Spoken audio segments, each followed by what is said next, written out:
ठीक है।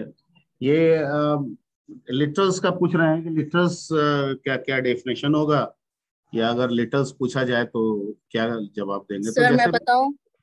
हाँ बताइए। Sir literals of the constant that make another constant. ठीक है, क्या क्या लिटरल्स हो सकते हैं?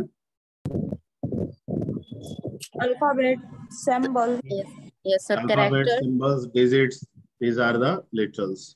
ओके। लिटरल्स। ओके, चलिए नेक्स्ट क्वेश्चन उठाइए उसमें।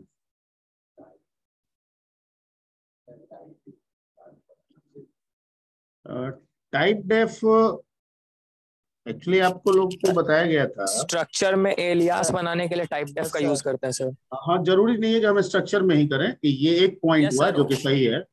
हम इसे किसी भी डाटा टाइप के एलियास को भी बनाने के लिए इस्तेमाल कर सकते हैं। ठीक है, जैसे आप इंट एक्स लिख रहे हैं और आप चाहते हैं एक्स जो है वेरिएबल ना बन के इंट का एलियास बन जाए, तो आप यहां भी टाइप डेफ का इस्तेमाल कर सकते हैं। ठीक है। Yes sir.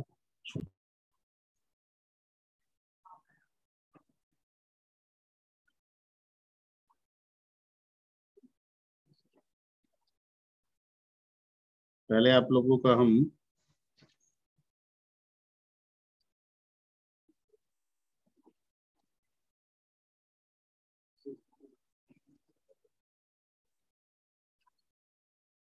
नेक्स्ट क्वेश्चन पूछते जाइए, रुकिए नहीं।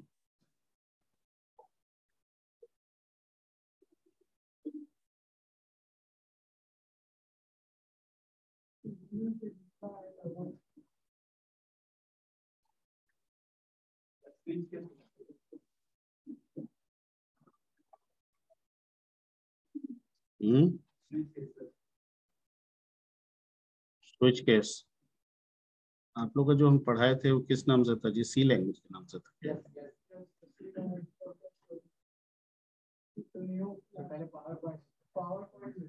अच्छा, पावर पॉइंट नहीं हो।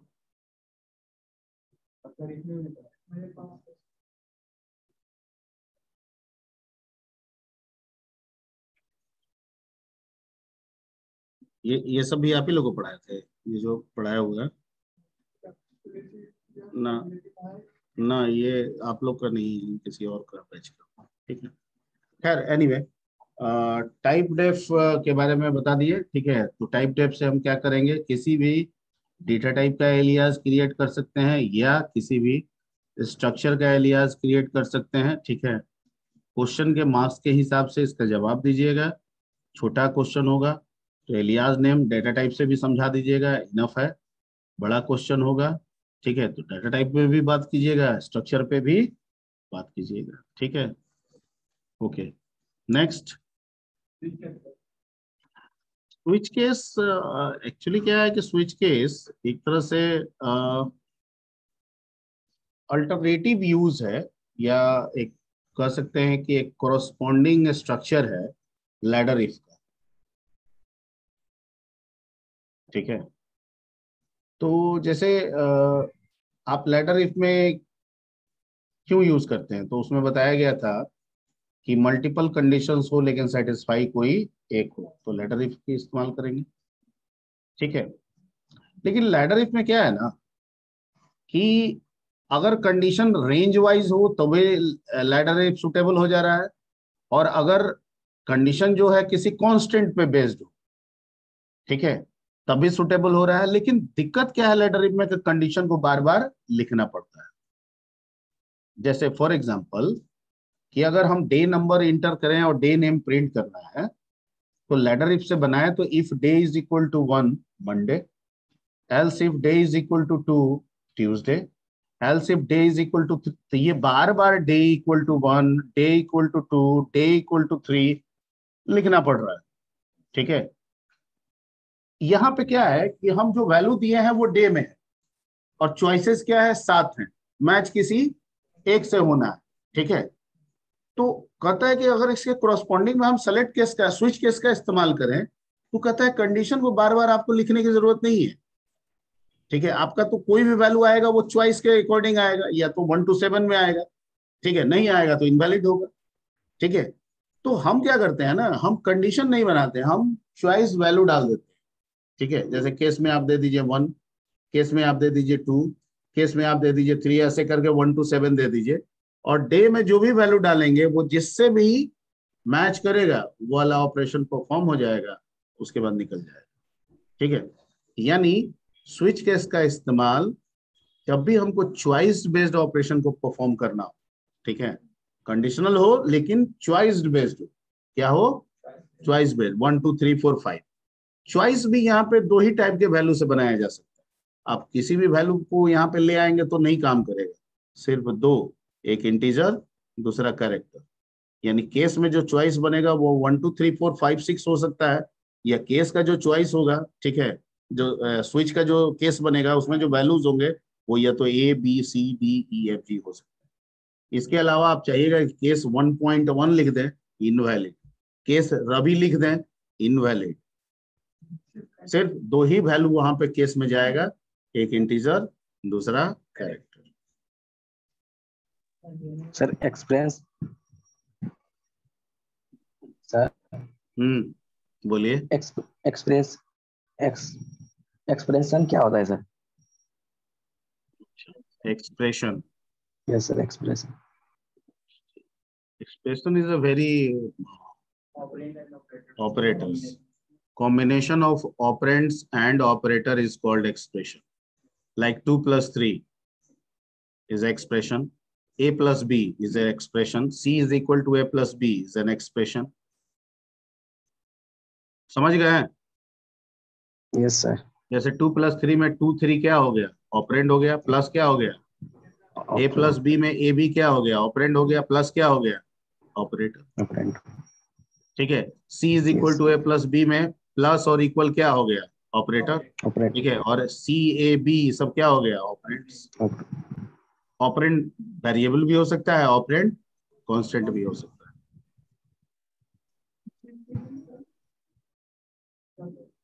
जीसीडी तो बताया गया था। हाँ, एचसीएफ बन जाएगा, उसी को जीसीडी कहा जाता है, हाईएस्ट कॉमन फैक्टर या ग्रेटेस्ट जीसीडी कहा जाता है, ग्रेटेस्ट कॉमन डिवाइजर। ठीक है, और एलसीएम को लोएस्ट कॉमन मल्टीपल्स कहा जाता है। एचसीएफ और जीसीडी दोनों सेम नेम है। क्वेश्चन एचसीएफ करके भी पूछा जा सकता है। स्कूल में हम लोग एचसीएफ ज्यादा पढ़े थे। ठीक है, हाँ, और उसी को जीसीडी भी कहा जाता है, ग्रेटेस्ट कॉमन डिवाइजर। क्लियर? ठीक, बताए थे 3 नंबर में निकालने के लिए। जीसीडी में या एचसीएफ में क्या करना होता है? सबसे मिनिमम वैल्यू पहले निकाल लेना होता है। ठीक है, और उस मिनिमम वैल्यू से तीनों में भाग देना होता है। अगर तीनों में भाग लग गया तो वो मिनिमम वैल्यू आपका आंसर हो गया, और नहीं लगा, किसी एक में भी नहीं लगा, तो मिनिमम को एक एक करके घटाते जाना, फिर घटाना है, फिर भाग देना है। अगर तीनों में लग गया तो वही आंसर हो गया, नहीं लगा फिर एक एक घटाना है। ये तो तय है कि कितना भी घट के एक पे आएगा, और एक से तो सब में भाग लग जाएगा। तो एट लास्ट किसी ना किसी का एचसीएफ तो एक तो आना ही है, अगर वो किसी से नहीं लग रहा है। ठीक है, और एलसीएम में ठीक इसका अपोजिट बताते हैं कि उसमें 3 नंबर में बड़ा निकाल लीजिए। ठीक है, और उस बड़े नंबर में तीनों से भाग दीजिए, तीनों नंबर से भाग दीजिए। अगर लग गया तो वो बड़ा नंबर रिजल्ट हो गया, एलसीएम हो गया। और अगर किसी एक से भी नहीं लगा तो बड़ा को एक एक करके और बड़ा करते जाइए, और तब तक इसको बड़ा करते जाइए जब तक कि तीनों से भाग उसमें ना लग जाए। जब लग जाएगा, जो बड़ा नंबर होगा वही आपका क्या हो जाएगा? आंसर हो जाएगा।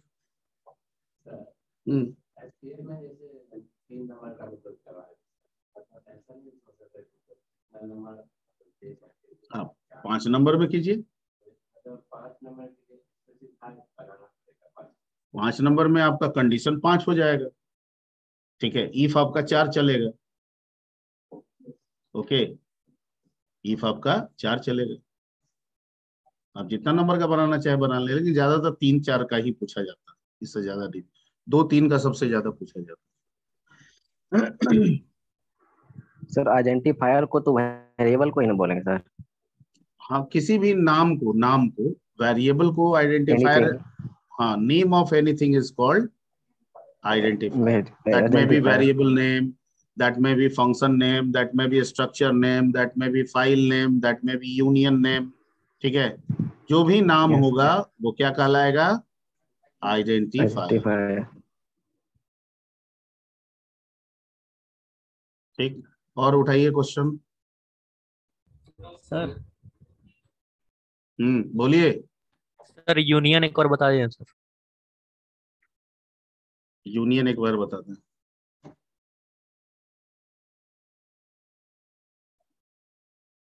जैसे स्ट्रक्चर क्या है कि डेटा ऑर्गेनाइजेशन का एक तरीका है, डेटा को ऑर्गेनाइज करने का तरीका है.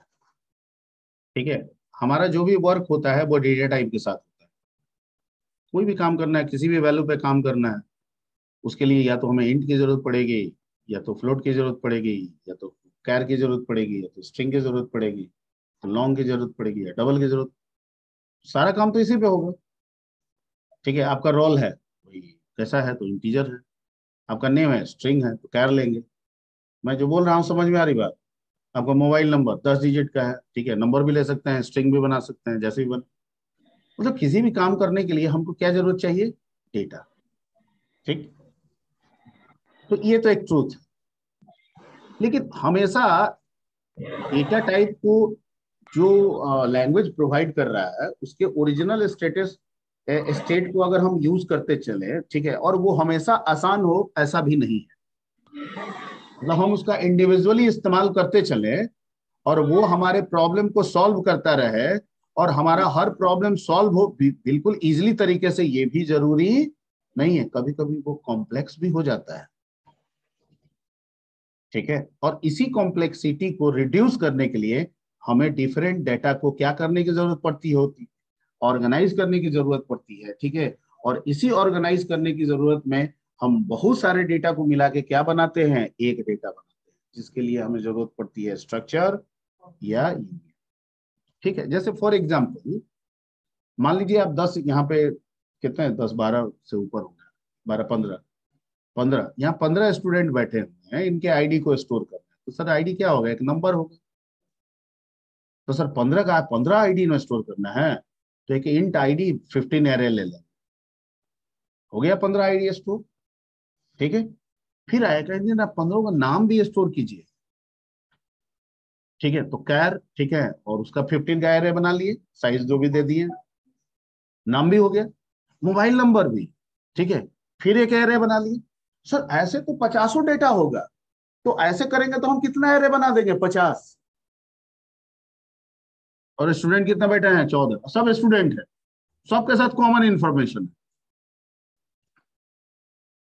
है ना. ठीक है, तो अब इन इतने 15 बच्चे को मैनेज करने के लिए, 15 बच्चे के इंफॉर्मेशन को मैनेज करने के लिए हम प्रोग्राम के अंदर कितने एरे का इस्तेमाल कर रहे हैं? 50. क्यों? क्योंकि डेटा जो है वो 50 है. हर एक से जो जुड़ा हुआ डेटा है वो कितना है? 50 है. आईडी है, रोल है, नेम है, डेट ऑफ बर्थ है, ईमेल है, मोबाइल है, एड्रेस है, प्रेजेंट एड्रेस है. समझ रहे हैं बात? ये तो कॉम्प्लेक्सिटी हो गया सर. ऐसा तो 200 भी हो सकता है, तो हम 200 एरे बनाएंगे, बड़ा बल्कि हो जाएगा. ठीक, उतने एरे को मैनेज करना, हर एक कोरस्पॉन्डिंग इंडेक्स को समझना. ठीक है, कि अगर 15 का आईडी का एरे बनाए हैं तो 0 वाले में इसका आईडी है. ठीक है, और 15 नेम बनाए हैं तो 0 वाले में इसका नेम है. हो सकता है कभी आईडी एक्सेस कर लिया 0 का और नेम एक्सेस कर लिया 1 का, लीजिए गड़बड़ हो गया कॉम्बिनेशन. ऐसी गलती हो सकती है. जब आप बहुत बड़ा कर देंगे चीजों की तो गलती होने की संभावनाएं भी बढ़ती जाती है. तो कहता है कि ऐसी गलती ना हो और काम आसानी से हो जाए, ये तभी होगा जब 50 हमको एरे ना बनाना पड़े. ठीक है, डाटा चाहे 50 हो, 5 हो या 500 हो, एरे कितना बने? एक. तो कहता है ये कैसे संभव है? 50 तरह का डेटा है, तब तो आपको 50 एरे बनाना ही होगा. कहता है 50 को मिला के एक कर दे तो हाँ, तब तो हो जाएगा. तो एक करने का व्यवस्था तो देना होगा ना. ठीक है, तो ये 50 डाटा टाइप है, तो हम करेंगे, हम आपको व्यवस्था दे रहे हैं, उससे आप एक नया डाटा टाइप बना लीजिए. ठीक है, that data type is called structure. Okay, structure और यूनियन दोनों सेम है. अंतर यही है कि स्ट्रक्चर के थ्रू जो डाटा ऑर्गेनाइज करेंगे, चाहे 5 हो या 50 हो, वो मेमोरी में सबके लिए अलग अलग जगह ऑक्युपाई करता है. ठीक है, मान लीजिए रोल है, नेम है, मोबाइल है और स्ट्रक्चर में डाल देंगे, तो वो कहता है कि रोल का मेमोरी अलग होगा, नेम का मेमोरी अलग होगा, मोबाइल का मेमोरी अलग होगा। तीनों डाटा को लाइए, बैठाइए, जो करना है कीजिए, ठीक है, जब डिस्प्ले करना है डिस्प्ले कीजिए। वो डाटा अपने अपने जगह पे बैठा हुआ है, सबकी अलग अलग अपनी मेमोरी है। यूनियन कहता है कि हम हैं तो स्ट्रक्चर जैसे, तो हम उसी के ब्रदर हैं, ठीक है, लेकिन थोड़ा सा हमें अंतर है। वो कहता है हम सब के लिए अलग अलग मेमोरी देते हैं, हम कहते हैं कि नहीं, हमारे अंदर जो सबसे बड़ा होता है ना, उसी के लिए एक मेमोरी रखते हैं, ठीक है, और बाकी जितना भी होता है जो उससे छोटा होगा वो सब उसी मेमोरी को शेयर करेगा। तो ठीक है सर, आप इतना बड़ा चेयर लगाने के बजाय आप बड़ा सा एक चेयर बैठा दिए, पर आदमी तो बैठेगा एक। अब एक आदमी बैठा है, दूसरा आएगा तो उसको उठना पड़ेगा, दूसरा बैठा है, तीसरा आया है तो दूसरे को उठना होगा, यानी एट ए टाइम पे उस चेयर पे विराजमान कितने रहेंगे, एक, जो सबसे लास्ट में है, ठीक है। लेकिन फिर भी यूनियन तब हमें जरूरत हो जाता है, ठीक है, जब हमें लगता है कि सिंपल वैल्यू लाना है, कहीं भेज देना है, लाना है, वैल्यू भेज देना है, यानी 1 बाय 1 प्रोसेस करना है। तो वहां स्ट्रक्चर लेने से अच्छा है यूनियन ले लें, क्योंकि मेमोरी बच जाएगा, और मेमोरी बच जाएगा तो परफॉर्मेंस क्या रहेगा, बेहतर रहेगा, ठीक है। लेकिन अगर वाइड स्केल पे अगर बात करें कि सबसे ज्यादा इस्तेमाल प्रैक्टिकली किसका होगा, तो वो स्ट्रक्चर का होगा। किसका होगा, स्ट्रक्चर। क्लियर, यस ठीक है। सर। ये सारी बातें आपको बताई भी गई थी जो लेक्चर दिया गया था उसमें, एंड तकरीबन हूबहू यही लेक्चर रहा हो। Yes sir. हाँ, कभी कभी बदल भी जाता है।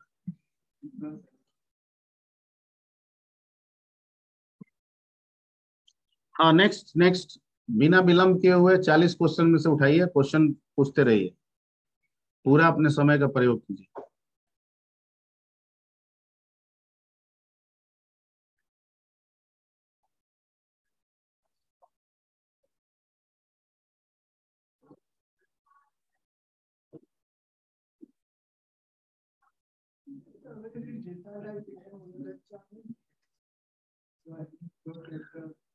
बेसिक डाटा टाइप सी में 5 होते हैं, int, long int, float, double, char, 5 basic data type में आते हैं। उसके बाद तो बहुत सारा डेराइव डाटा टाइप है, ठीक है, आपका यूजर डिफाइंड डाटा टाइप्स है, सब कैटेगराइज है। जेनरिक डाटा टाइप है जिसमें वॉइड आ जाता है आपका।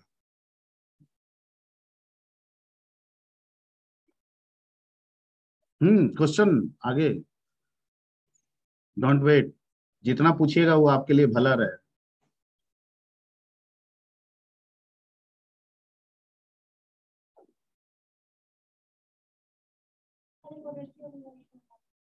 str reverse, str rev, str rev function है, उसका काम है कि किसी भी स्ट्रिंग, जो भी स्ट्रिंग आप दे रहे हैं वो उसको रिवर्स कर देगा। जैसे अगर हम str रिव को रवि दे देंगे तो IVAR दे देगा वो।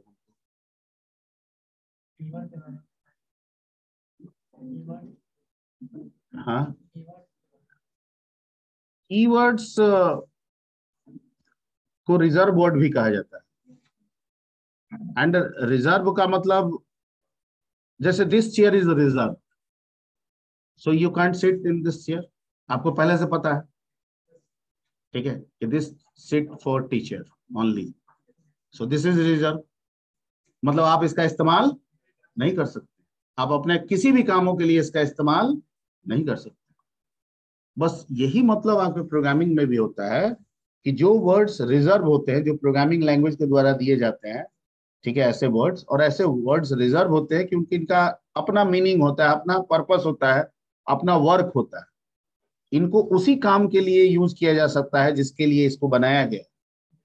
आप इसको अपने किसी भी काम में इसका इस्तेमाल नहीं कर सकते हैं। किसी भी कीवर्ड्स का इस्तेमाल आप वेरिएबल नेम के रूप में नहीं कर सकते हैं, फंक्शन नेम के रूप में नहीं कर सकते हैं, स्ट्रक्चर के नाम के रूप में नहीं कर सकते, जैसे इफ, एल्स, फॉर, व्हाइल, ठीक है। आप इंट इफ लिखिए, एरर आ जाएगा, इंट फॉर लिखिए, एरर आ जाएगा, नहीं कर सकते हैं आप इन नामों का इस्तेमाल।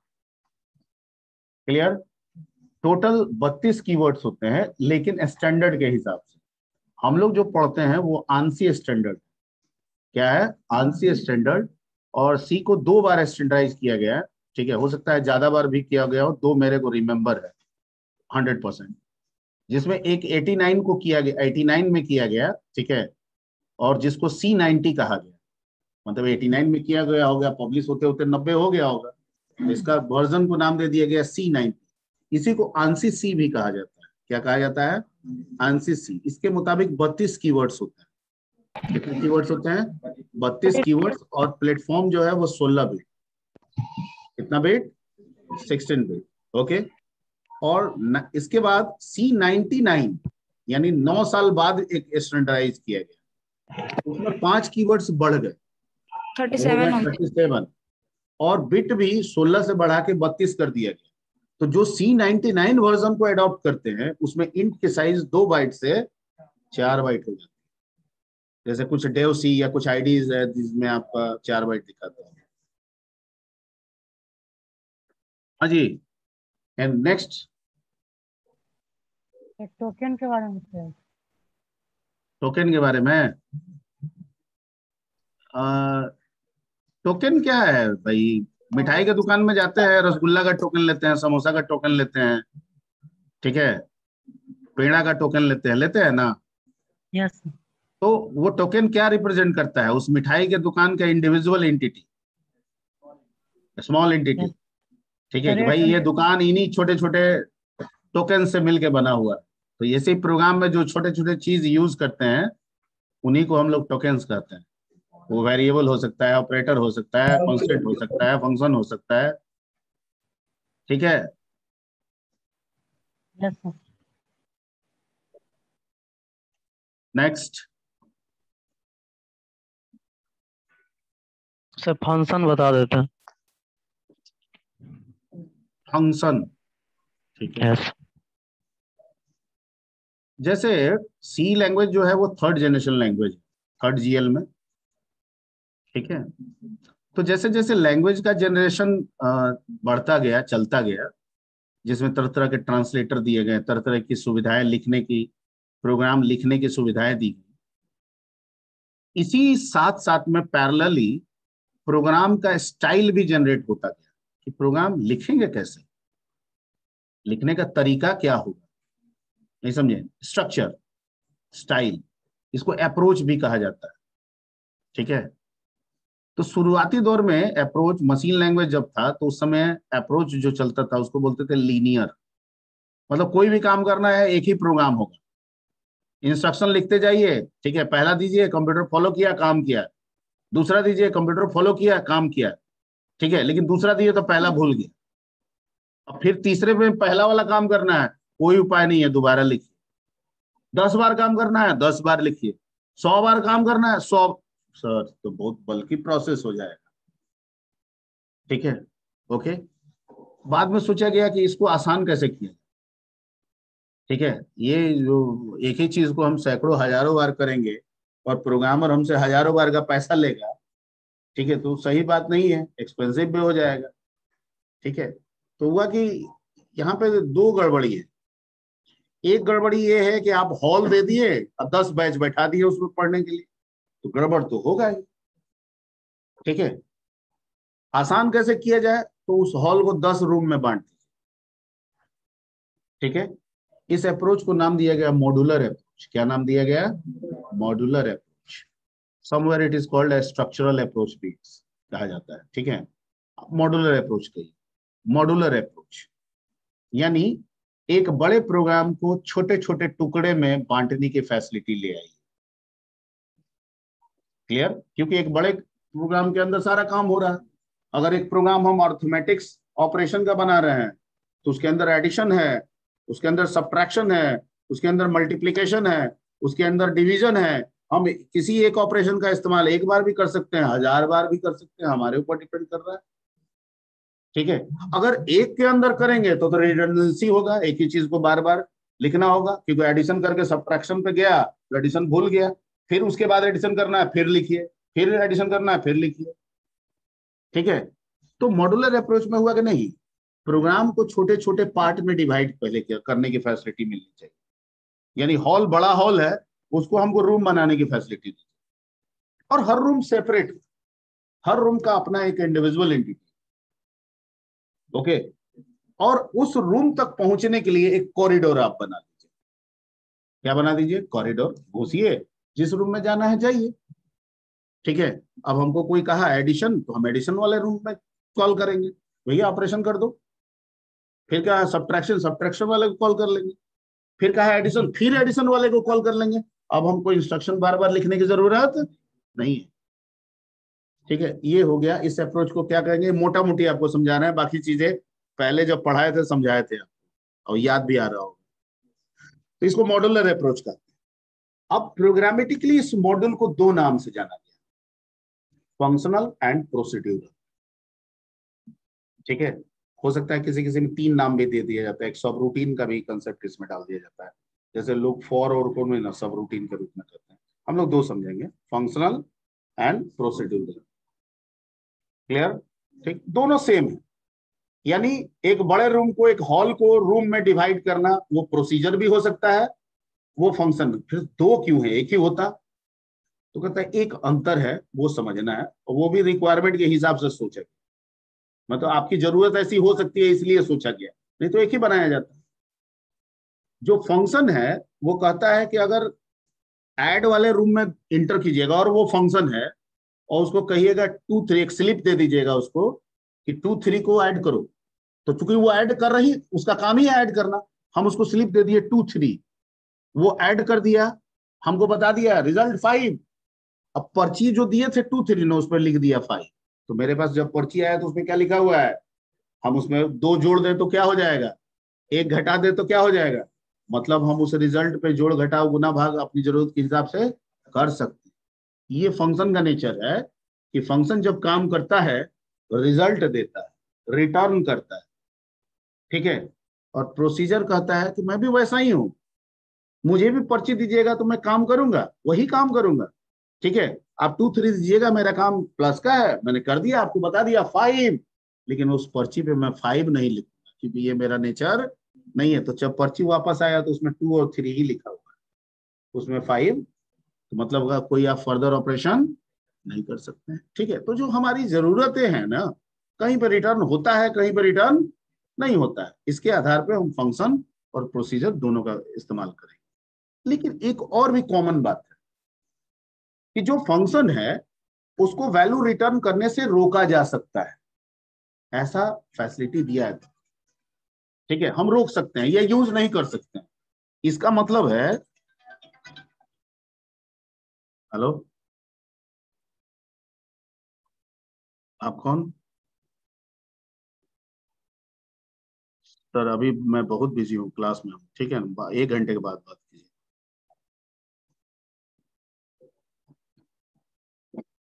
ठीक है, तो क्या बोल रहे थे अभी?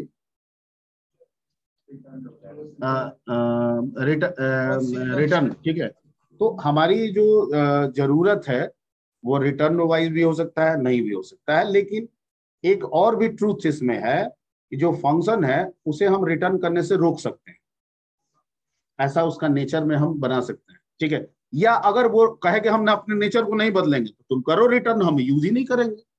तो इसका मतलब कि एक फंक्शन को प्रोसीजर जैसा ट्रीट किया जा सकता है, पर प्रोसीजर को फंक्शन जैसा कभी भी ट्रीट नहीं किया जा सकता है। तो जो भी लैंग्वेजेस आज के डेट में हम यूज करते हैं उसमें या तो दोनों का कंसेप्ट है, जैसे क्यू बेसिक दोनों का कंसेप्ट है, आगे आप विजुअल बेसिक भी पढ़ेंगे वहां भी दोनों का कंसेप्ट आपको मिलेगा, या तो ऐसे लैंग्वेज होंगे जो सिर्फ फंक्शनल होंगे क्योंकि फंक्शन को प्रोसीजर बनाया जा सकता है। जैसे आप सी में पढ़े कि अगर किसी फंक्शन का रिटर्न टाइप वॉइड दे देंगे तो वैल्यू रिटर्न नहीं करेगा, है फंक्शन, लेकिन इस्तेमाल अपने आप को कैसे करा रहा है, प्रोसीजर जैसा।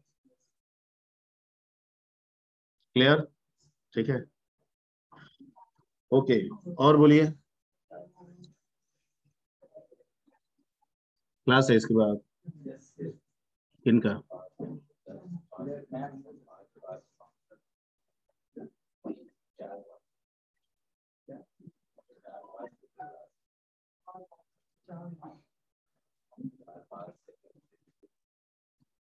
शंभू सर तो शायद आज एब्सेंट है। आज लीव पे है, एब्सेंट नहीं है, लीव पे है, हमको जहाँ तक लग रहा है। यस सर, उनका मैसेज नहीं तो सवेरे आ जाता।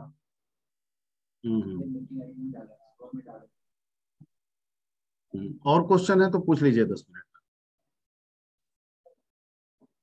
अगले सर। क्लास में पूछिएगा। सर थोड़ा एक स्ट्रक्चर के बारे में बता। हाँ, क्या बताएं? सर स्ट्रक्चर के बारे में। अभी तो बोले हैं स्ट्रक्चर के बारे में। क्या कि कहाँ घूमने चले गई थी? सर घूमने कहीं नहीं गया था, यहीं पे। अरे तो स्ट्रक्चर यूनियन अभी हुआ है ना। यस सर, यूनियन अच्छा समझ में आया सर, स्ट्रक्चर नहीं समझ में आ रहा उतना। अच्छा, यूनियन अच्छे से समझ में आया। अच्छा ठीक है, तो दोनों किसके लिए इस्तेमाल होता है? डेटा डेटा डेटा टाइप बनाने के लिए। Yes sir. ठीक, और डेटा टाइप किन से बनता है? तो जितने प्रिमिटिव टाइप्स हैं उनको मिला के बनता है। Yes sir. तो स्ट्रक्चर कहता है कि अगर आप हमारे अंदर दो डेटा टाइप रखेंगे, एक इंट एक फ्लोट, यस तो स्ट्रक्चर कहता है इंट का 2 बाइट मेमोरी अलग होगा, फ्लोट का 4 बाइट मेमोरी अलग होगा। इंट आएगा अपने 2 बाइट में जाएगा, फ्लोट आएगा अपने 4 बाइट में जाएगा। ठीक है। और यूनियन कहता यस है सर। कि मैं स्ट्रक्चर जैसा ही हूं, लेकिन मैं इंट और फ्लोट में बड़ा कौन? फ्लोट। तो मैं 4 बाइट ही मेमोरी सर, बनाऊंगा, मतलब हर एक रिकॉर्ड के लिए मेमोरी कितना बनाऊंगा? 4 बाइट। जो इंट आएगा वो भी उसी में से 2 बाइट यूज करेगा, और जो फ्लोट आएगा वो भी उसी 4 बाइट को यूज करेगा। तो सर 4 बाइट में जब 2 बाइट यूज होगा और 2 के बाद फिर 4 आएगा तो पहला वैल्यू तो हट जाएगा। तो कहता है कि हाँ, यानी हर एक वैल्यू जब आएगा तो पिछला वैल्यू गायब हो जाएगा। ये यूनियन में होगा, स्ट्रक्चर में ऐसा नहीं होगा, क्योंकि स्ट्रक्चर में मेमोरी हर एक टाइप के लिए अलग अलग है। इंट का अलग है, फ्लोट का अलग है। क्लियर?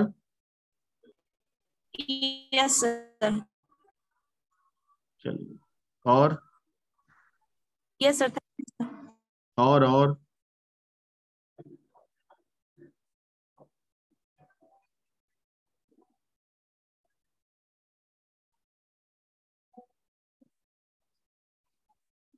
भाई जो व्हाइट हाइट जूनियर सब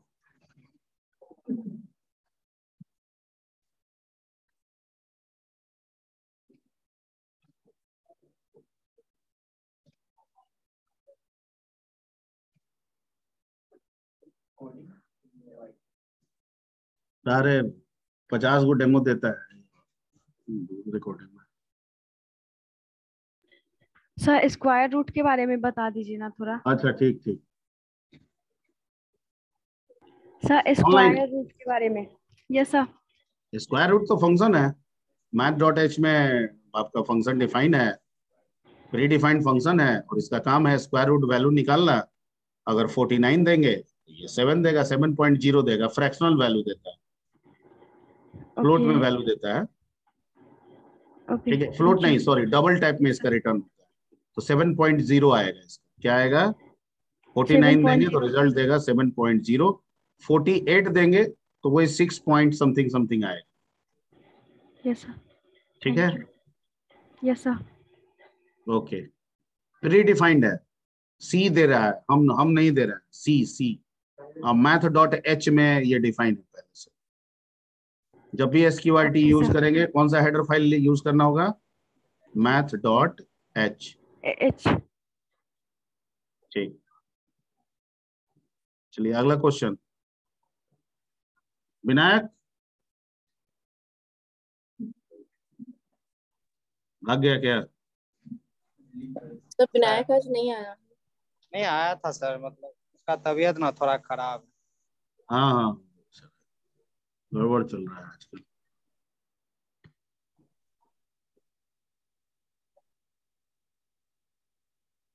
सर एक तो क्वेश्चन आउट ऑफ 40 पूछे। आउट ऑफ 40 मतलब जितना आप लिखा है उससे थोड़ा, मतलब स्टोरेज क्लासेस के बारे में पूछना।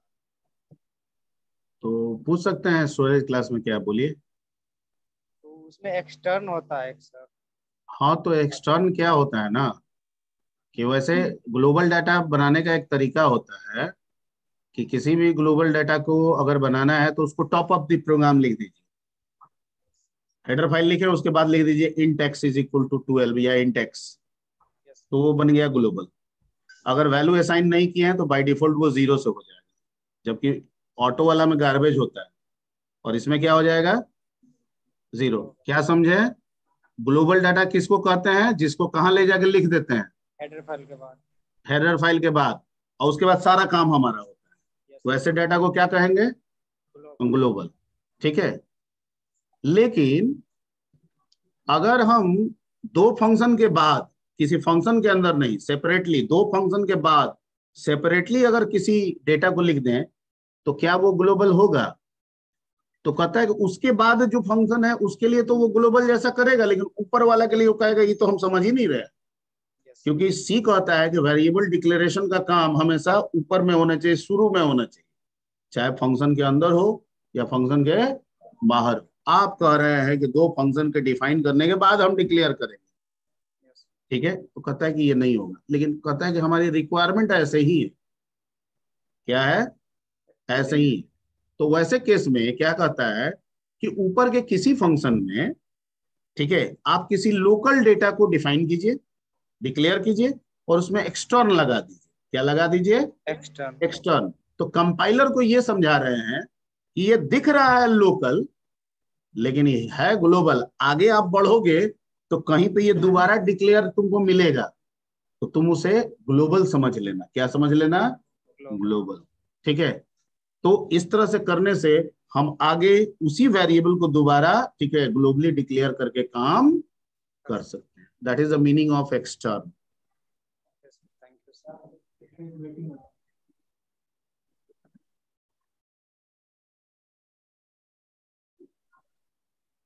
सर हम्म सर मुस्कान वेटिंग में है। हम्म हम नहीं एक्सेप्ट करेंगे उसको। सर एक क्वेश्चन था। हाँ, एक हेलो क्वेश्चन सर। है, दागी। सर माइलॉक कीवर्ड का यूज किस लिए करते हैं? माइलॉक, तो जो माइलॉक होता है, ठीक है ना, उसको मैलॉक बोलेंगे। ठीक है, खैर वो सुधर जाएगा, कोई दिक्कत नहीं है। जैसे डाटा के लिए मेमोरी की जरूरत होती है, और जब तक मेमोरी नहीं होगा डाटा स्टोर नहीं होगा। और मेमोरी स्टोर करने का दो तरीका होता है, कंपाइल टाइम, रन टाइम। तो कंपाइल टाइम करने के लिए लैंग्वेज हमको वेरिएबल का कंसेप्ट दिया, एरे का कंसेप्ट दिया, ठीक है, लेकिन उसमें एक दिक्कत है कि उसमें पहले से प्लान करना होगा कि कितना डाटा की जरूरत है। तो 5 वेरिएबल ले लिए, पता चला 2 ही डाटा आया, तो 3 वेरिएबल मेरा वेस्ट जाएगा, मेमोरी बर्बाद। 10 का एरे ले लिए, 5 ही डाटा आया, ठीक है, तो 5 बर्बाद। 10 का ले लिए, 12 आ गया, तो 2 के लिए जगह नहीं है, ठीक है, जबकि मेमोरी में जगह है पर हम ये काम नहीं कर सकते। तो उसके लिए जो हमारे पास बेनिफिशियल है कि रन वैल्यू कब आता है? रन करते समय। तो जब जब वैल्यू आए रन के समय ही मेमोरी बनता जाए, ठीक है। तो हुआ कि भाई तब तो वेरिएबल और एरे का कोई कंसेप्ट ही नहीं होगा, कि वो तो कंपाइल टाइम कंसेप्ट है, ठीक है। तो रन टाइम पे क्या होगा? तो रन टाइम पे मेमोरी एलोकेट करेंगे, हमको वैल्यू इंटीजर टाइप का आ रहा है, 2 बाइट चाहिए, तो किसी को रिक्वेस्ट करेंगे ना कि रन टाइम में कि भाई ये जाओ 2 बाइट मेमोरी अलॉट करो, तो ये रिक्वेस्ट कराने वाला, करने वाला कौन है? मैलोक। इसको जितना बाइट देंगे ये रन टाइम पे उतने बाइट्स मेमोरी को एलोकेट करेगा, उसका एड्रेस रिटर्न करेगा जिसको हम पॉइंटर में रख लेंगे, और उस पॉइंटर से वैल्यू को इनपुट करना है, इनपुट करेंगे, वैल्यू को आउटपुट देना है, आउटपुट देंगे। क्लियर? यानी dynamic memory allocation, run time memory allocation करने के लिए मैलोक फंक्शन का इस्तेमाल किया जाता है।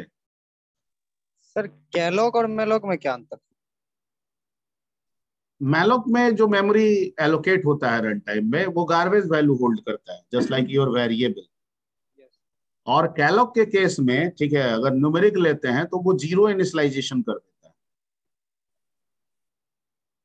नहीं समझे? नहीं सर मतलब जैसे 2 बाइट, हाँ जैसे 2 बाइट आप कहें, मैलॉक को कहें कि 2 बाइट मेमोरी एलोकेट करे इंटीजर के लिए, कहा कि कर दिया, ठीक है, और बिना कोई वैल्यू डाले हम सीधे उसको एक्सेस करके प्रिंट करा दिए, तो कुछ गार्बेज टाइप का वैल्यू स्क्रीन पे आ जाए।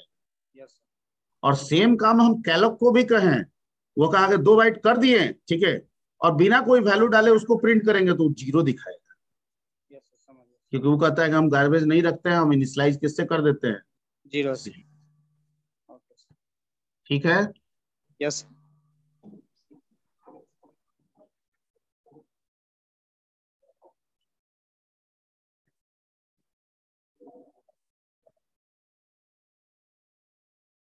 चलिए पहले ऑनलाइन में जितने लोग हैं वो लोग पहले अपने ये बना लेंगे। तो 1 to 10 बैच 1 ऑनलाइन।